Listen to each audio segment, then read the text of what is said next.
On est vraiment dans une microzone où en fait là, on est vraiment dans une région de bocage. Geneviève Debrac est la présidente régionale de la coordination rurale et son plus proche voisin François est également agriculteur. Les deux exploitations sont distantes d'à peine 4 km mais sont foncièrement différentes. Chez François, on est en Champagne-Berrichonne, une plaine céréalière aux terres fertiles. On est quand même dans les collines, les vallons. Chez Geneviève, la terre colle aux pieds des chevaux, seule l'herbe pousse sur ces vallons. Sa ferme est pourtant classée elle aussi en Champagne-Berrichonne, sans en tirer aucun avantage. Une zone comme la mienne, c'est zéro revenu. On ne peut plus tirer de revenus. Et je dirais aujourd'hui, si l'agriculture veut continuer d'exister en France, et dans des zones comme les miennes, il va falloir parler revenus. Il va falloir qu'on nous aide. Il va falloir qu'on nous aide à garder ce qu'on a. Parce que le biotope qu'a créé mon père ici, enfin, le paysage qu'on a gardé, qu'on a sauvegardé, il va falloir nous aider.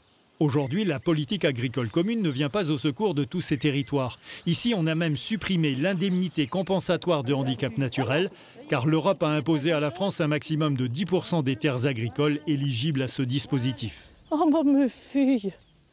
Oh, bah mes garçons aussi d'ailleurs, parce que j'ai des garçons. Hein. Pour Geneviève et en général au sein de la coordination rurale, la nouvelle réforme de la PAC est vue avec méfiance. L'affichage environnemental de ce texte laisse craindre de nouveaux soucis. On peut se tourner vers le bio, effectivement, parce qu'ils vont aider le bio. Ils vont aider HVE3. HVE3, haute valeur environnementale de niveau 3. On peut se classer HVE3.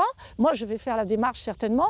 Mais je veux dire, qu'est-ce que ça va me rapporter? Rien, ça ne va pas me dégager de revenus. De toute façon, aujourd'hui, il y a 50% des agriculteurs qui ne gagnent pas le SMIC. On est 50% des agriculteurs qui avons plus de 50 ans. Donc, en fait, inévitablement, il va falloir modifier les choses s'ils veulent garder une agriculture. Pour la coordination rurale, l'administration européenne a abandonné la notion de spécificité des territoires. Le syndicat compte plutôt sur la France et peut-être même sur les conseils régionaux pour remettre un peu d'équité dans les soutiens financiers après la mise en place de la future PAC.